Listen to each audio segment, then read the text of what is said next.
Thank you, Sister Marlene. Na-bless po ba kayo sa health lecture natin ngayon? Ako na-bless. Thank you, Dr. Evangeline. Yung diabetes is one of the problems talaga po natin sa atin sa Pilipinas. Ano po? Diabetes. Kasi rice po is life sa atin, di po ba? We love to eat rice. Kapag walang rice, hindi kumpleto ang ating pagkain.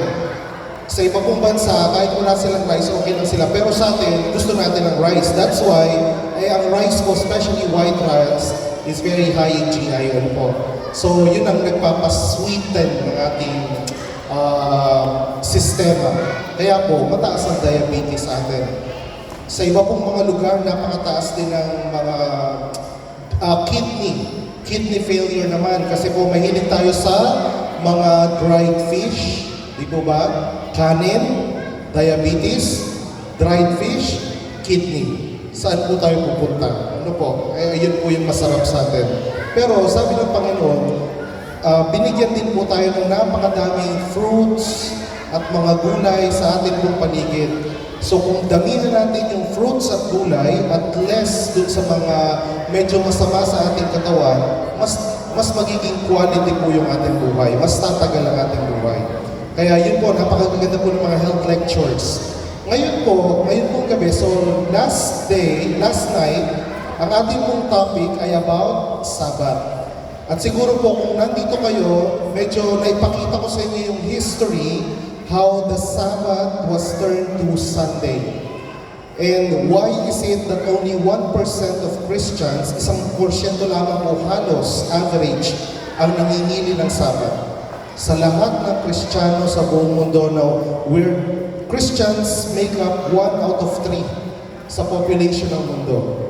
Around 2.64 billion Christians, only around 30 million ang nangingilin ng araw ng Sabat. At pinakita ko po sa inyo kagabi, bakit? Bakit? Ano ang dahilan? Nakita nyo na ang mga unang Kristiyano, they are all Sabbath keepers. Ang mga apostol, si Jesus, Sabbath keeper, ang mga apostol, at mga sumunod po sa kanila. Pero, something happened 200, 300 years after that. Ngayon po, ang topic natin, isa po din sa paborito kong topic, it's about the Holy Spirit. Okay? Kasi, sino ba ang Holy Spirit? Di po ba? Nung ako ay bata pa, at ako yung ma-attend ng Sunday sa mga church, laging tinuturo sa amin sa ngalan ng Ama, ng Anak, at ng Espiritu Santo. Alam ko po yung Ama, alam ko yung Anak, si Jesus Christ, pero sino ba yung Espiritu Santo? Si Jesus, alam ko, may napipicture natin yung kanyang mukha. Pero ang Spirit, Holy Spirit, sino ba siya?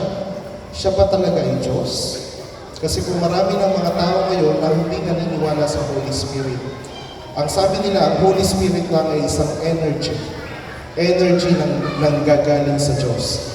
Ngayon, pag-aaralan po natin sama-sama, ano ba ang sinasabi ng Biblia? So, ang title natin today is Inspired by Hope o Kinasihan ng Pag-asa. Dalawang question ang ating tatalakayin ngayong araw na to. Sino ba ang banal na Espiritu? At ano ba ang kasalanan walang kapatawaran? Meron po pala nun. Meron palang unforgivable sin. Akala ko lahat ng kasalanan, kapag tayo ay nag-repent, papatawarin tayo ng Diyos. Pero sabi sa Biblia, may isang kasalanan na kapag yun ay ginawa mo, wala ka ng kapatawaran. At kapag hindi ka napatawad ng Diyos, delikado po yun. Ibig sabihin, hindi tayo makakarating sa langit na bayan. Kasi po, there is no sinner, unrepentant sinner, na makakarating po sa langit.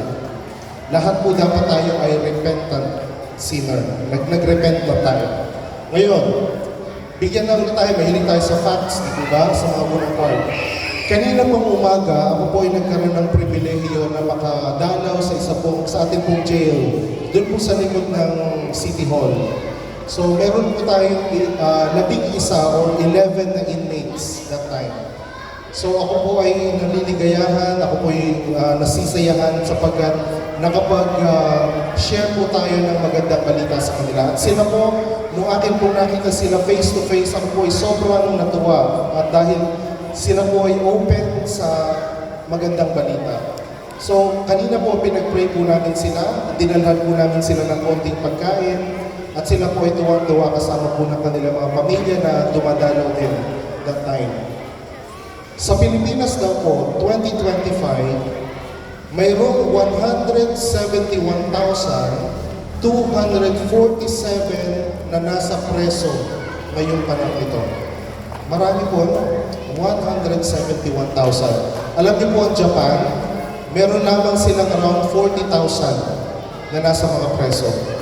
Sa atin, 171,000. Ang dami, ano?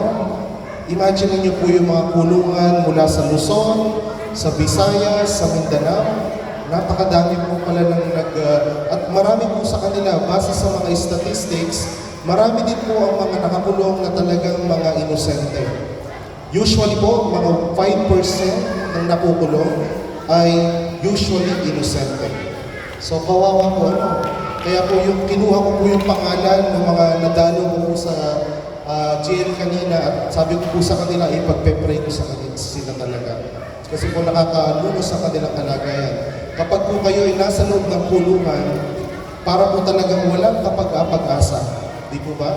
Parang napakahirap, ano ang magiging future mo? Ano magiging future ng iyong pamilya kung ang iyong mahal sa buhay ay nasa kulungan? Sa buong mundo, mayroong 11.1 million na preso. Marami ano po, 11.1 million na tao ang nakakulong sa mga kulungan ngayong mga panahon ito. Ngayon, may pag-asa pa po ba sila? Yes, habang may buhay, may pag-asa. Pag tinanggap mo si Jesus sa iyong buhay, may pag-asa. Noong pong 2021, medyo hindi ko lang na-update, 2021, mayroong 28,670 na preso na hanahatulan ng kamatayan. 28,000. Marami po, ano? 28,670 prisoners. Sa Pilipinas po, the last time I can remember, ang napatay po sa atin ng capital punishment ay back in the 1990s. Kung tandaan niyo po yung time nila Flor Contemplacion, pero hindi si Flor Contemplacion, she was sentenced in Singapore. Doon po siya namatay. Pero dito po sa atin, meron din po namatay noong around 1990s. Pero after po noon, itinigil na po natin ang public execution. Ngayon, sa 18 bansa, mayroong 579 executions in 2021 at halos ganun din po ngayon hanggang 2022, 3, and 4, and 5. Ganun po yung average na namamatay sa executions sa buong mundo. Bakit po kailangan i-execute? Alam niyo po, ang execution ay kapag ang isang tao ay nakakumit ng isang napakalalang krimen. Halimbawa po, nakapatay ng rape, nagbenta ng napakadaming droga, nagkaroon ng malaking corruption, billions of pesos, sana po matuluyan po yung iba. Pero sabi, Romans 6:23, sapagkat ang kabayaran ng kasalanan ay kamatayan. Kung tatanungin ko po sa inyo ngayon, sino sa inyo ang hindi pa nagkakasala? Wala po, makakataas po ng kamay mo. Lahat po tayo ay makasalanan. Bawat isa po sa atin ay nagkasala na. Kung titignan po namin ang Romans 6:23, ang ating pong faith, ang ating pong talagang kapupuntahan ay tayo ay dapat mamatay. Kasi po, everyone that sin has to die because of their sins. That's the consequence of sin. Ang konsekwensya ng kasalanan, kamatayan. So lahat po tayo ay deserving sa death, sa death penalty. Titingnan po natin, pinakita ko sa inyo, ilan yung mga nasa death row, napakadami po. Pero kung titingnan nyo mga kaibigan, nasa labas po man tayo ng preso ngayon, pero lahat po tayo ay nasa death row. Kasi po lahat po tayo ay nagkasala. Maaaring nasa labas tayo ng selda, pero eventually tayo po ay papanaw. Kung ako po, nabanggit ko, kung ako magsisikwenta na at ako'y bibigyan pa ng Panginoon Diyos ng 25 years or 30 years, yun po yung aking sentensya. Bakit ako mamamatay? Kasi po ako ay makasalanan. Kasi po ako ay nagkasala sa ating Panginoon Diyos. At bakit po namatay ang ating mga magulang, ang ating mga lolo at ang mga lolo nila? Kasi po lahat tayo ay nagkasala. And sabi nga sa Romans 6:23, the wages of sin is death. Yan po ang natural na proseso ng buhay.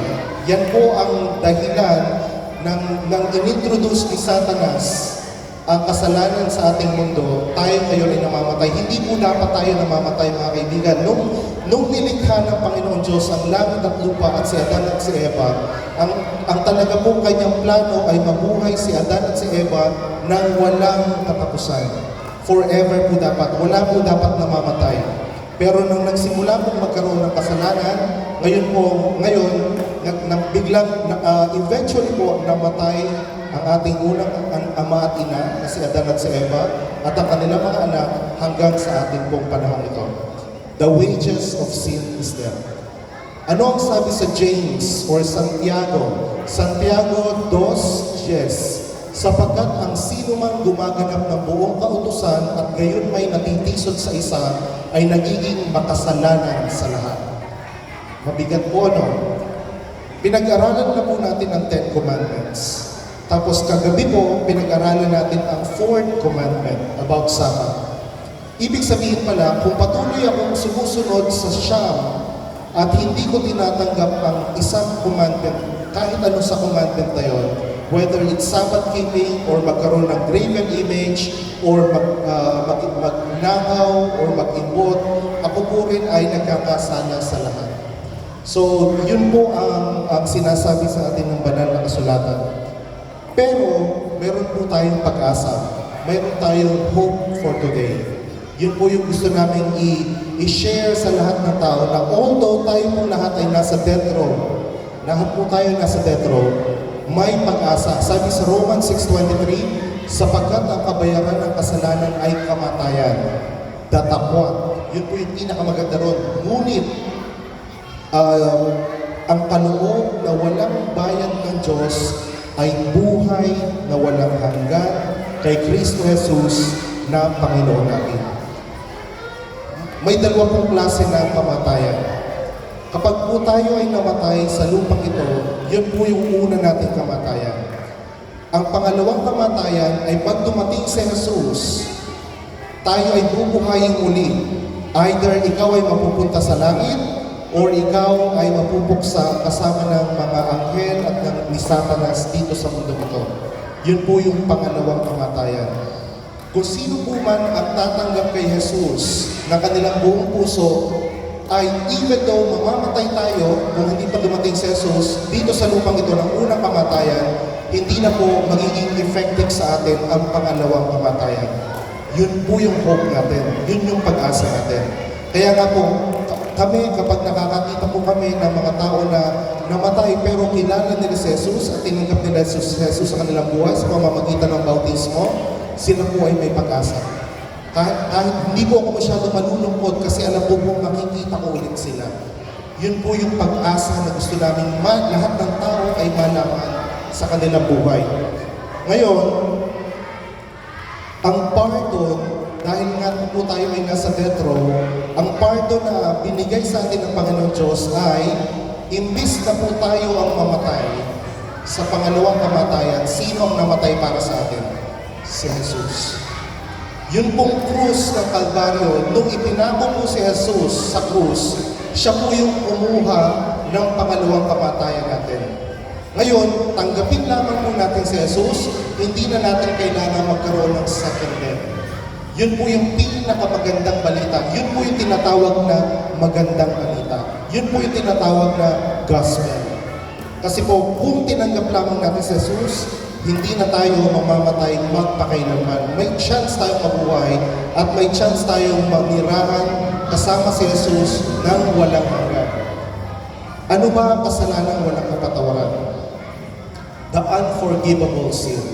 Para po malaman natin yan, kailangan nating malaman kung sino ang Holy Spirit, kung sino ang Espiritu Santo. Okay, ano ba ang kasalanan walang kapatawaran? Ito ba ay pagpatay? Pag nakapatay ka ba ng tao, ikaw ay siguradong mapupunta na sa impyerno? Ikaw ba ay wala ka na bang pag-asa na makapunta sa langit dahil ikaw ay nakapatay?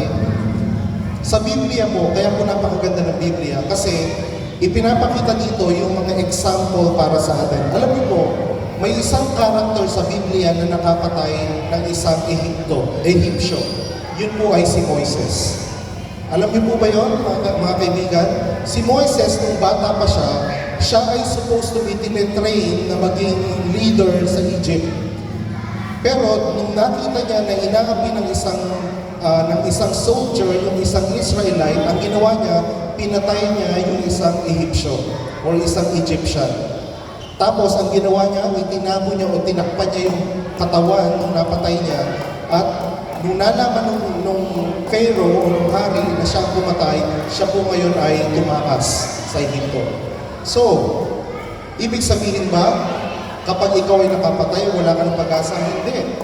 Kasi si Moises ay ginawa ng Diyos na maging leader ng Israelites nung siya po ay tinawag ng Panginoon. Ibig sabihin, pinatawad. Humingi ng tawad si Moises at siya ay pinatawad. Halimbawa, ang wala bang kapatawaran na kasalanan ay kapag ikaw ay nagsisinungaling. Araw-araw ka nagsisinungaling o may malaki kang kasinungalingan na ginawa. Ito ba yun? Paano naman po si Jacob? Si Jacob. Siya po ay hilay about his birthright. Alam niyo po si Jacob o si Jacob, para lamang makuha niya yung blessing ng kanyang ama na si Isaac, siya po ay nagkunwari na siya yung Esau. Kasi dalawa po sila magkapatid, si Esau at si Jacob. Si Esau, dahil siya ang nakakatanda, siya po dapat ang makakuha ng pamana or blessing ng kanyang tatay na si Isaac. Pero ang ginawa ni Jacob, nagkunwari siyang si Esau kasi hindi na siya nakikita ni Isaac. At dahil doon, sa kanya napunta yung blessing. So, yun ba ang kasalanan na walang kapatawaran? Hindi. Kasi eventually, Jacob became one of the greatest patriarch. At sabi nga sa Genesis 28:15, narito ako'y sumasa iyo. Sabi ng Diyos kay Jacob, although si Jacob ay naging mas sinungaling, sabi ko, nasa sa iyo pa rin ako. At iingatan kita saan ka man pumaroon at pababalikin kita sa lupain ito sapagkat hindi kita iiwan. Wow! Hanggang hindi ko magawa ang sinalita ko sa iyo. Wow! Ibig sabihin ko, may pag-asa. May pag-asa pa rin kahit tayo ay marunong sinungaling sa ating buhay. Halimbawa, ang kasalanan walang kapatawaran ba ay kapag ikaw ay sumamba sa ibang Diyos-Diyosan or ikaw ay pumatay? Alam niyo po, ang pinakamasamang hari na na-record sa Biblia ay si Haring Manasseh. Alam niyo po ang ginawa ni Haring Manasseh? King Manasseh caused his children to pass through the fire. Ano pong ibig sabihin nun? Yung pong mga anak niya, inialay niyo po sa mga Diyos-Diyosan. Pinapatay po niya kanyang mga anak. Na-imagine niyo po yun? Kaya niyo po bang gawin sa inyong mga anak yun? Napakahirap pong gawin nun. Pero dahil si Manasseh ay sumasamba sa mga Diyos-Diyosan, at ang mga Diyos-Diyosan ng mga panahon yun, ang sabi ng mga pari nila before is ialay niyo ang inyong mga anak sa Diyos-Diyosan na si Dagon o si Dagon o si Ashtaroth at kayo ay pagpapalain nila. Kaya si King Manasseh, si Haring Manasseh, sila inialay niya ang sarili niyang mga anak. Imagine niyo po yan. Yan ba ang kasalanan walang kapatawaran? Hindi. Siya ay napardon pa rin ng Panginoon Diyos. Kasi dumating po sa point na siya ay nahuli ng kanyang mga kaaway at dahil doon, siya po ay nagsisi. Sabi sa 2 Chronicles 33:12, at nang siya'y pagkapighati, siya'y dumalangin sa Panginoon. Dumalangin sa Panginoon niya Diyos at nagpakumbabang mainam sa harap ng Diyos ng kanyang mga magulang. Naalala po niya ulit kung sino yung Diyos ng Israel. So ngayon po, pinagpala at pinatawad pa rin si King Manasseh. How about kung iyong tinakwil si Jesus, siya ay ikinaila mo sa iyong buhay, yan ba yung kasalanan na walang kapatawaran? Naalala ko po si Pedro. Tandaan niyo po ba si Pedro at yung manok na tumilaok na sabi ni Jesus, ako ay itatanggi niyo ng 3 beses at pagkatapos noon ay titilaok ang manok. At yun po ay nangyari kay Pedro. Yun ba ang ginawa niya? At dahil doon, si Pedro ay nagsising mabuti sa kanyang buhay at ginawa pa rin siya at pinatawad pa rin siya ni Jesus. Ibig sabihin, kahit pala itakwil mo si Jesus, pero nagbago ba, na tulad ni Pedro, ikaw ay papatawarin pa rin. Ang bagong Pedro, siya ang ginawa, God chose him, Jesus chose him as the most powerful leader during the day of Pentecost. Siya po yung nag-preach, at nung po siya yung nag-preach, 3,000 kaluluwa ang napabautismohan nila noong araw na yun. Yun po yung day of Pentecost. Diba naririnig niyo po yung religion ng Pentecostal? Di po ba? Doon po nila nakuha yung word na Pentecost. Ibig lang sabihin po ng Pentecost ay 50 days, Pente. 50 days after the certain event during the time of Jesus Christ. So, kaya po naging Pentecost. Halimbawa si Pablo, ito po, siguro kung may isang makasalanan talaga sa Biblia, isa po si Pablo sa pinakamatindi ang kasalanan. Pero napansin nyo naman po na si Pablo, 1/3 ng New Testament, siya po ang nagsulat. Bakit inalaw yun ng Diyos sa kanya?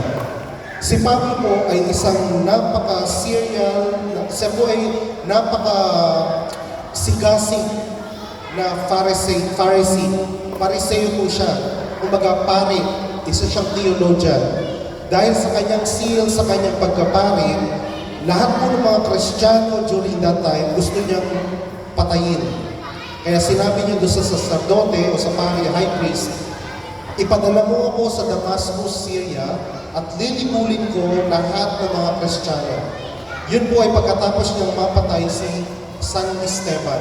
Tandaan niyo po si Esteban, binato po siya si Esteban habang mamatay, at si Pablo po ang nandoon upang ma-make sure na mamamatay si Esteban. Ganun po ang buhay ni Pablo.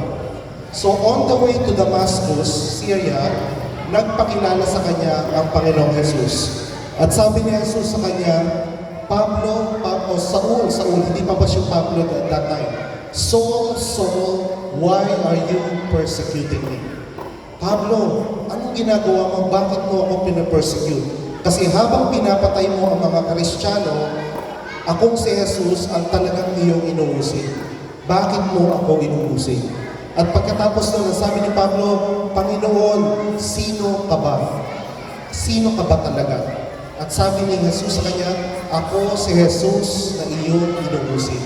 So mula po noon, nagbago ang buhay ni Pablo. Ibig sabihin po pala, kahit tayo ay mamamatay tao, kahit tayo ay sinungaling, kahit nakagawa po tayo ng kahit anong pinakamaitim na kasalanan sa ating buhay, may pag-asa pa rin tayong patawarin ng ating Panginoong Jesus. Paul was a pardoned murderer and persecutor, at isa po siya sa dahilan kung bakit nagkaroon ng maraming Kristiyano sa Europa at sa Middle East. Gawa po yan ni Pablo.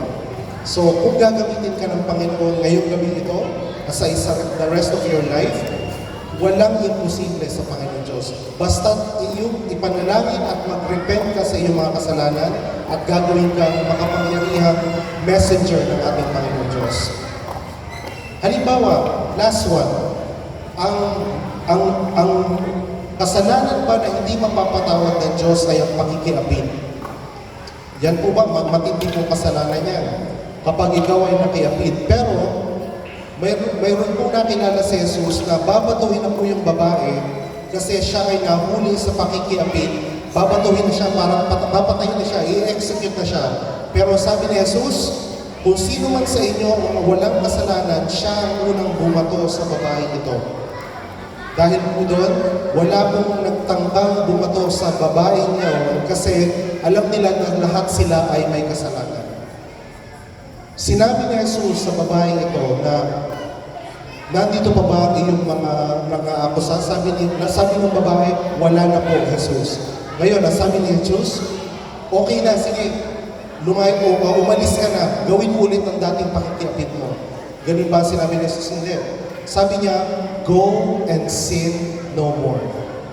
Ibig sabihin po mga kaibigan, mga minamahal, kapag tayo po ay binago natin ang buhay, hindi na natin gagawin muli yung ating mga kasalanan.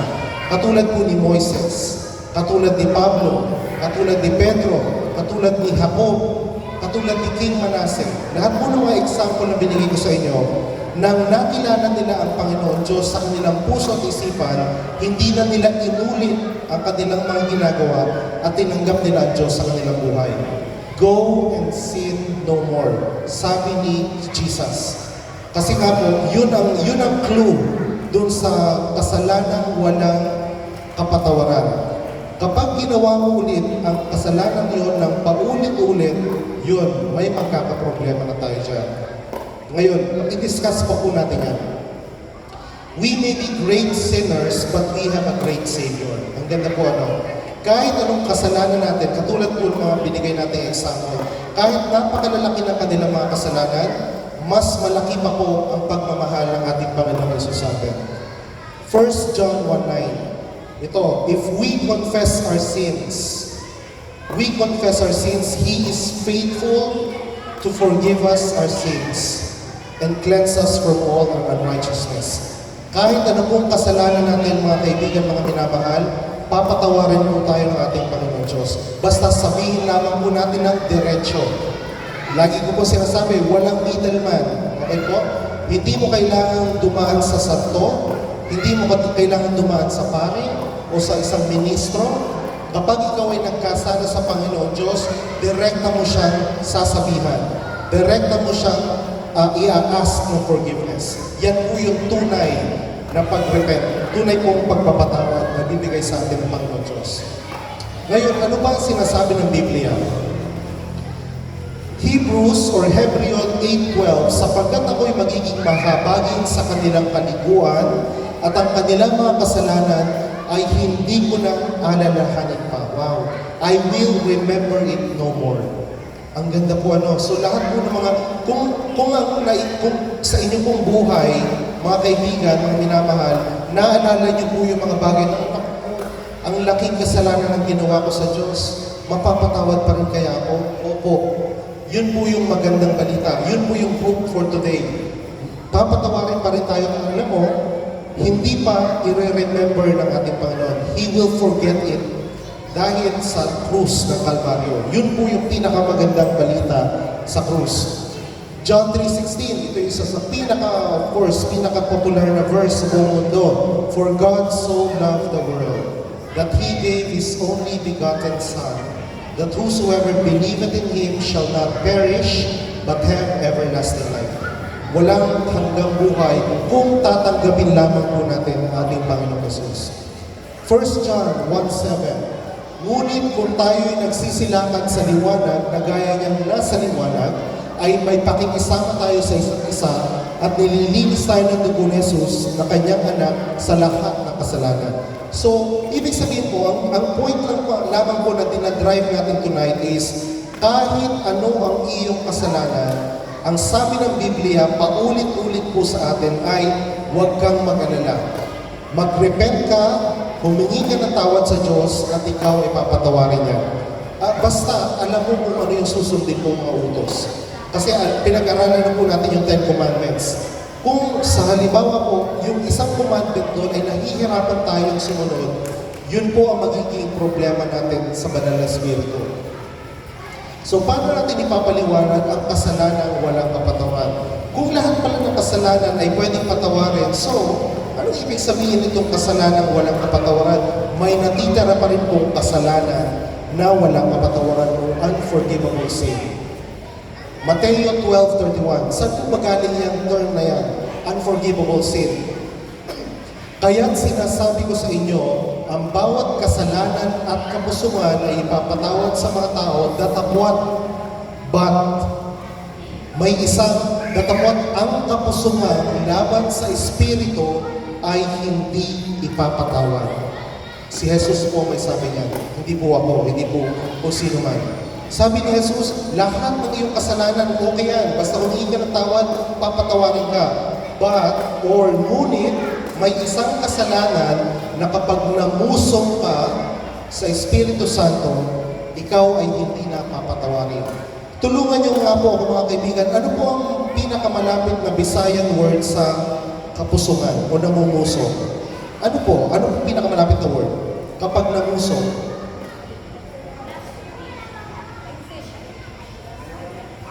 Ha? May ano po? May term kayo doon? Baliwala. Baliwala? So baliwala. Okay, parang Tagalog yan tayo. Baliwala. Oo. So kapag namusong ka sa laban sa Espiritu ay hindi blasphemy po yan. Blasphemy against the Holy Spirit. At itinuloy pa ito ni Jesus. At ang sino man magsalita ng isang salitang laban sa anak ng tao, kapag sinabi natin na si Jesus, walang kwenta si Jesus, papatawarin pa rin tayo. Ay ipapatawad sa kanya, datapwat. Yan na naman yung datapwat or but, ang sino man magsalita laban sa Espiritu Santo, ay hindi ipapatawad sa kanya kahit sa sanglibutang ito, sa mundo ito, o sa maging sa darating. Ang tindi po pala, no? Pwede tayong mamusong kay Jesus Christ. But, kapag namusong tayo laban sa Holy Spirit, wala na po tayong pag-asa.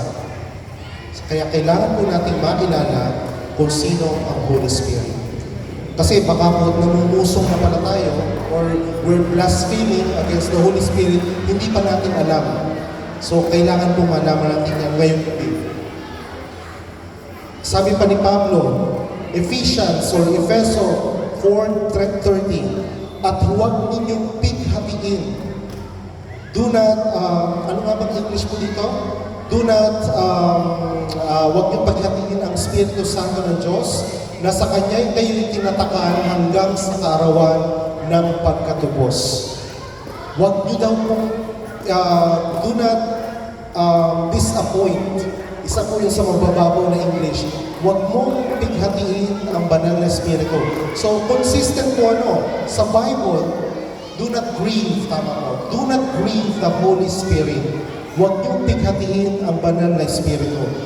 So, pamumuso, pag-iubos, yun po. So, siguraduhin po natin na kilala natin ang Holy Spirit, first and foremost, at siguraduhin natin na huwag natin tayo mamusok o huwag natin paghatiin ang Espiritu Santo.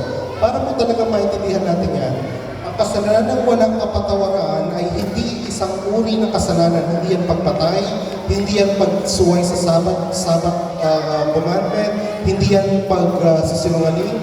Ito ay ang patuloy na pagtanggi sa tawag ng banal na Espiritu. Kapag may isang kasalanan tayo na paulit-ulit natin ginagawa, na alam po natin na yun po ay bawal sa Biblia or against sa Ten Commandments o kahit isa sa Ten Commandments, tayo po ay nagkakasala o pinipaghati natin ang banal na Espiritu. Halimbawa po ako ay nakapatay or halimbawa po ako ay nagnakaw. Nagnakaw ako ng isang beses. Tapos ako po ay talagang nanalangin, Panginoon Diyos, patawarin niyo po ako. Ako po ay nagkasala.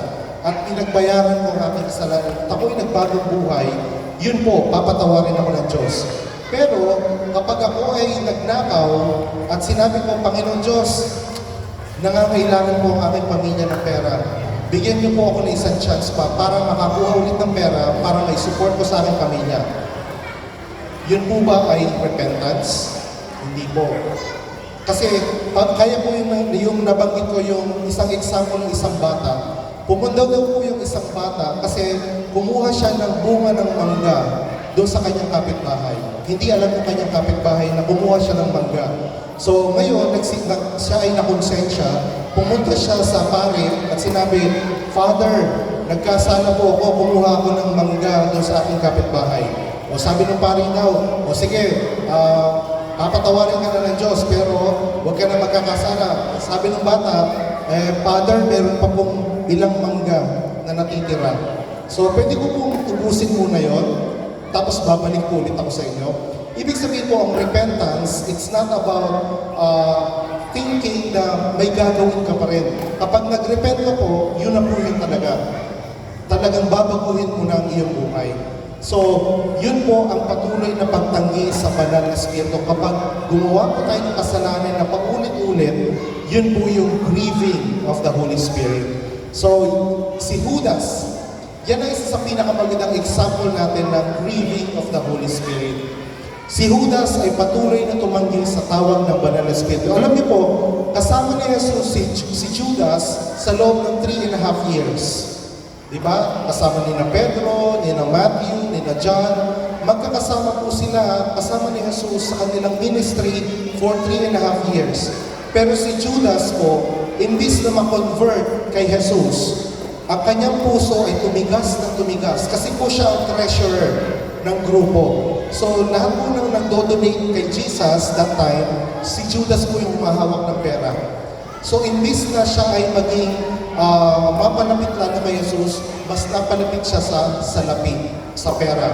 Kaya nga po, nung the time na ipagkanulo niya na si Jesus, magkano ang hinihingi niya pera? 30 pieces of silver. Doon niya ibinenta si Jesus sa mga saserdote upang si Jesus ay mapako sa krus. Alam niyo po, may nagsasabi, siguro si Judas ay ipinanganak para talagang maging Judas. Naisip niya na po ba yun? Paano kung walang Judas? Magkakaroon pa ba ng krus? Si Judas po, kung siya ay nag-repent, kung siya ay humingi ng tawad sa Diyos, I'm very sure 100% siya po ay papatawarin ng ating Panginoon Diyos. Naalala niyo po ba si Pedro? Si Pedro at si Judas, halos magkasing level lang po yung kanilang ginawa sa ating Panginoong Jesus. Pero ano ang kanilang difference? Si Pedro humingi ng tawad at binago niya ang kanyang buhay. Si Judas, anong ginawa niya? Siya ay nagpakamatay. So napakalaki pong difference. Kaya kapag tinanggihan mo ang tawag ng banal na Espiritu, ang iyong maiisip na lamang ay tungkol sa iyong sarili. Si Judas ay namatay dahil sa kanyang bighati, dahil siya ay akala niya ay hindi pala gano'n ang mangyayari kay Jesus. Pero eventually, siya po ay namatay sa kanyang kasalanan. At kung may isa po kung sure na tao na hindi makakarating ng heaven, si Judas po yun. Binigay pong example sa atin upang tayo po ay matuto sa kanyang buhay. So, sino ba? Pag-aralan natin ang banal na Espiritu. Yan po yung isa sa topic natin ngayon. Of course, nabanggit na natin kung ano yung kasalanan walang kapatawaran. Pero para maintindihan talaga natin kung namumusok na tayo sa Holy Spirit, kailangan malaman natin kung sino yung Holy Spirit. Sino ba talaga ang banal na Espiritu o ang Espiritu Santo? Makikita niyo po ang Holy Spirit sa unang-unang libro ng Biblia na nilalalang pa po itong buong lupa, langit at lupa. Sabi dito sa Genesis 1 verse 2, at ang lupa ay walang anyo at walang laman, at ang kadiliman ay sumasa ibabaw ng kalaliman, at ang Holy Spirit, at ang Espiritu ng Diyos ay sumasa ibabaw ng tubig. Ibig sabihin, nung si Jesus ay busy nag-create ng buong universe, Holy Spirit was there to help Him. Diba? Ang ganda pong siguro, kung may imagine nyo lang po, visually, napakaganda po siguro pangitain. Na ang Holy Spirit, si Jesus at ang Father, they are creating the world by their power. Pero si Jesus po talaga yung pinaka-active sa creation. Kasi po may mga verse tayo nagsasabi na lahat ng nilalang ay through Him, through Jesus. So kaya po naniniwala tayo na si Jesus ang pinaka-active na Godhead sa creation. Ano pa? Mateo 3:16. Paano natin malalaman ang Holy Spirit? Yun kanina sa Old Testament, ito sa New Testament. At nang mabautismo niya si Jesus, pagdakay umahon sa tubig, at narito nangabuksan sa kanya ang mga langit.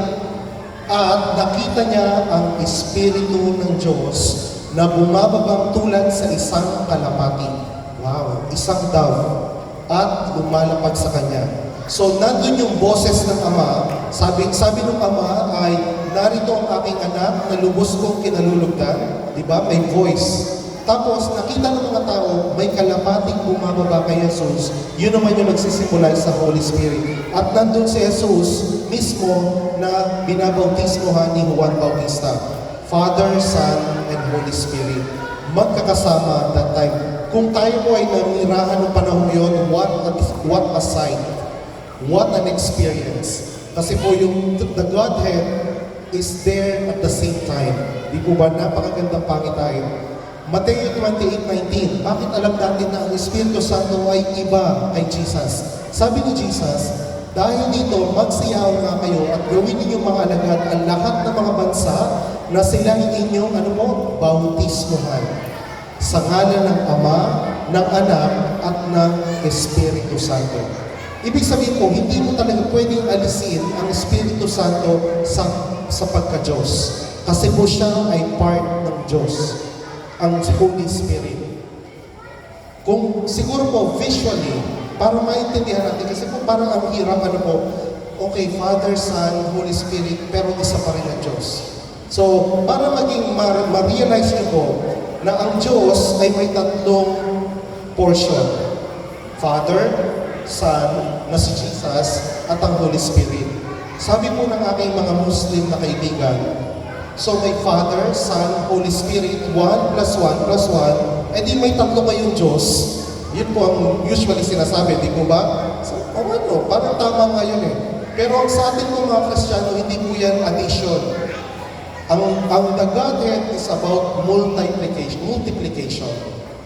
Kung titingnan niyo po yan, imbis na 1 plus 1 plus 1, yan po ay 1 times 1 times 1. Mas malaki po ang Diyos na ating pinagsisilbihan. Kaya 1 times 1 times 1 equals 1. Isa pa rin po ang ating Diyos na pinagsisilbihan. Isang Diyos pa rin ang ating pinapananginan. Yan lamang po ay nire-representa ng Father, Son, at Holy Spirit. Hindi mo pwedeng alisin ang Holy Spirit. Halimbawa po sa mga kaibigan nating Iglesia ni Cristo.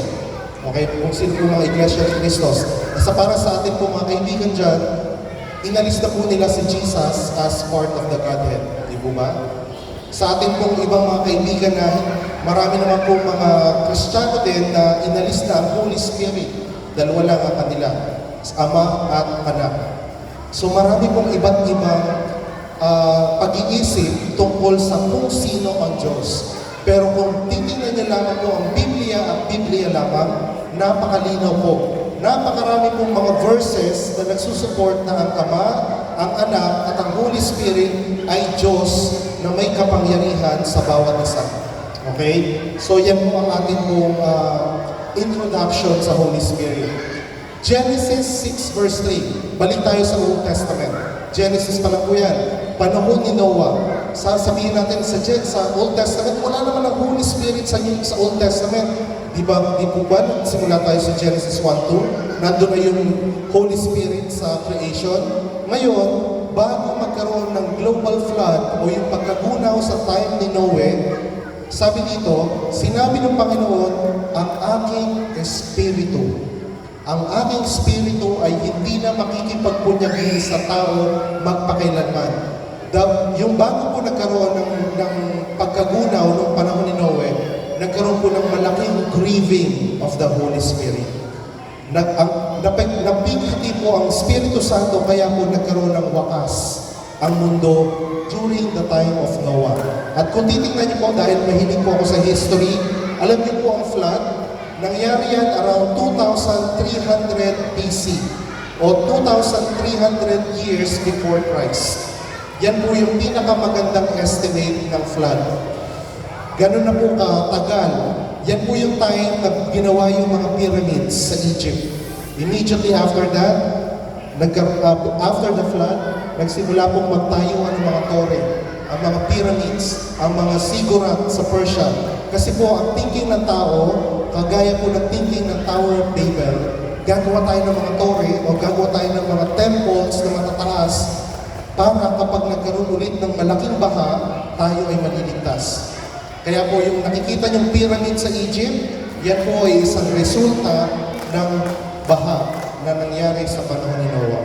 At marami pa pong ganyan. Kung titingin kayo, maraming pyramids na ginawa sa buong mundo during around 2000 BC. So, very interesting. Ano po? So, after na mapighati ng ang banal na Espiritu, when you grieve the Holy Spirit, kapag ang buong mundo ay namusong sa banal na Espiritu, ganito po ang mangyayari. Flood. Pero sabi ng Panginoong Hesus, mangyayari ulit ang pagkagunaw sa mundo pero hindi na sa tubig. Ano na po ang susunod? Apoy. At yun po, mahirap tumakas sa pagkagunaw sa apoy. Yun pong panahon ni Noah by the flood, pero pagdating ni Jesus at sa kanyang pangatlong pagdating, kasi may isa pa pong pagdating, after 1,000 years in heaven, there will be a flood of fire. There will be a storm of fire. So yun po, ayaw ko pong mapunta doon. Kaya nga po, yun na po yung pangalawang kamatayan na ating pong diniscuss. Yun na po yung time na iniligtas tayo ni Jesus sa pangalawang kamatayan. Kung ako po, ayaw pong mapunta sa ganung sitwasyon. Kaya ngayon pa lang, paglilingkuran ko ang aking Panginoong Jesus kasi hindi dahil sa natatakot ako sa kamatay, dahil mahal ko siya. Dahil ako ay kanyang iniligtas. Yun po yung point. Hindi po natin tatanggapin ang ating Diyos dahil tayo ay natatakot sa consequence. Tayo po ay tatanggapin natin ang ating Panginoon Jesus dahil po na-realize natin kung gaano tayo pa makasalanan at ibinibigay natin ang ating buhay sa Kanya. John 16 verse 8, at siya, pagparito niya, sino yung siya? Holy Spirit. Pagparito niya ay kanyang susumbatan ang sanglibutan tungkol sa kasalanan at sa katuwiran at sa paghatol. Yun po yung sabi ni Jesus. Kasi si Jesus that time, babalik na siya sa langit. So ang sabi niya sa mga apostol, huwag kayong mag-alala, may papalit sa akin. At yun ay ang Holy Spirit o ang Banal na Espiritu. Napansin mo ba, alam niyo po ba yung term na konsyensya? Di po ba? Conscience. Bakit pag minsan, kapag tayo ay may ginawang isang bagay, may nagsasabi sa atin na yun ay masama o may nagsasabi sa atin na yun ay mabuti. So parang nung bata ako, sabi nun, ay mayroong anghel dito sa kanan mo, yun yung nagsasabi sa iyo ng mabuti. Sa kaliwa mo, yun yung demonyo, yun yung nagsasabi sa iyo ng masasama.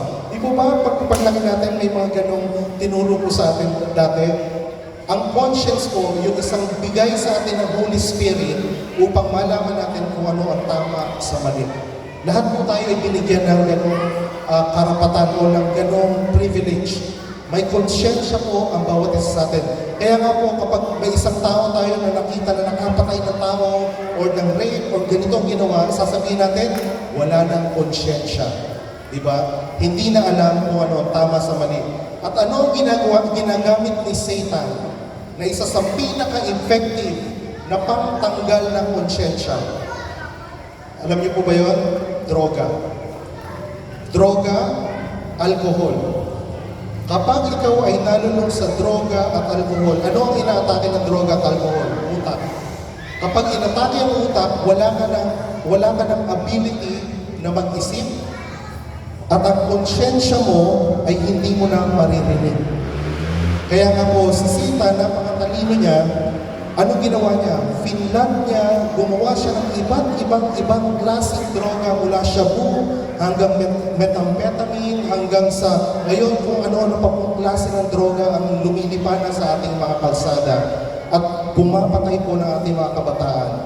Kasi kapag iyan ay naging effective sa isang buhay ng isang tao, wala na ang kanyang konsyensya. Lahat na po ng pinaka-karumal-dumal na krimen ay usually ginawa yan sa influence ng droga or kasama ang alcohol. Di po ba?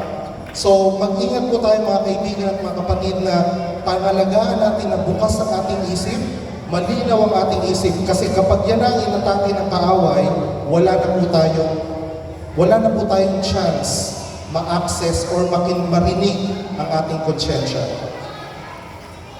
So ano ba ang konsyensya? Diba? Yan yung conscience na nagsasabi sa atin ng tama sa mali. Sabi sa 1 Corinthians 6:19, o hindi ba ninyo nalalaman na ang inyong katawan ay templo ng Espiritu Santo? Yun na po yung conscience.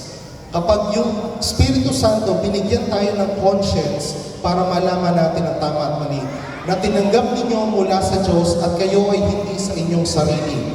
Na tinanggap ninyo mula sa Diyos at kayo ay hindi na sa inyong sarili. Naulit ko lang. Okay. Next.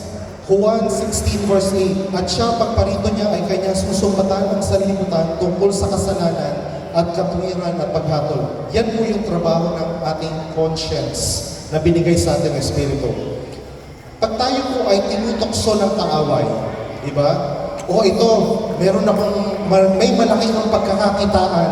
Gawin mo lamang itong illegal na bagay na ito at ikaw ay magkakaroon ng maraming pera.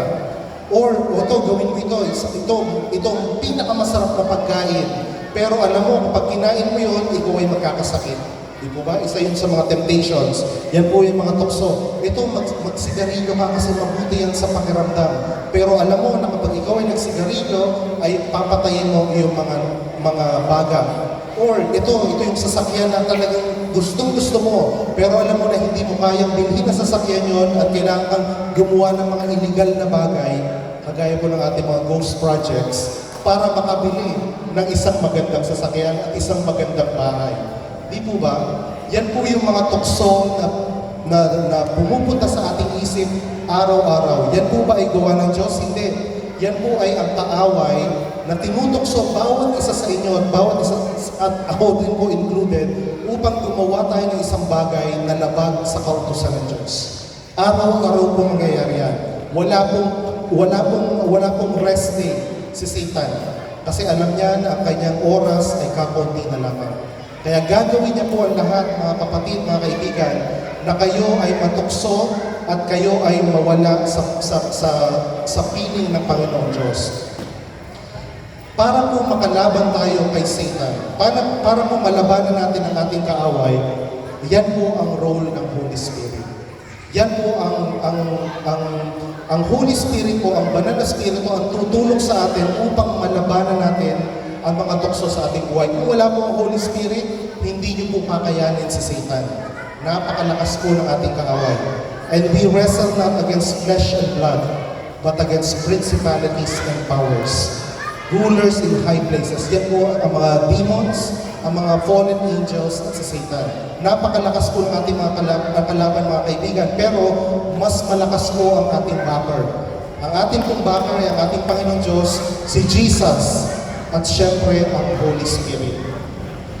Santiago 4:7 o James 4:7. Pasakop nga kayo sa Diyos, datapwat magsisalangsang kayo sa Diablo. At anong gagawin ng Diablo o ni Satan? Tatakas. Tatakas siya sa inyo. He will flee from you. Basta, ibigay lamang natin yung buhay natin kay Jesus at siya na yung bahala sa atin. Kumbaga, bibigyan niya tayo ng cover against the devil and his angels. Ang banal na Espiritu ay gabay sa katotohanan. John 16:13, gayon may kung siya ang Espiritu ng katotohanan ay dumating, ay papatnubayan niya kayo sa buong katotohanan. Sapagkat hindi siya magsasalita ng mula sa kanyang sarili, kundi ang anumang bagay na kanyang maririnig at ang mga ito ang kanyang sasalitain. Kanyang ipapahayag sa inyo ang mga bagay na magsisidating. Mga kaibigan, mga minamahal, bakit po kayo nandito ngayong gabi? Hindi po yan dahil po sa amin, hindi po yan dahil sa mga lightings, hindi po yan dahil sa kung ano man, yan po ay dahil sa Espiritu. Kasi siya po yung nag-uudyok sa inyo na mag-aral ka pa, alamin mo pa ang katotohanan. Kasi ang Holy Spirit po nagsasabi sa atin na magsaliksik ka pa. Hindi po yan sa kung sino mang tao na siguro marunong magsalita o dahil sa mga magandang music, hindi po mga kaibigan, mga minamahal. Yan po ay dahil sa Holy Spirit.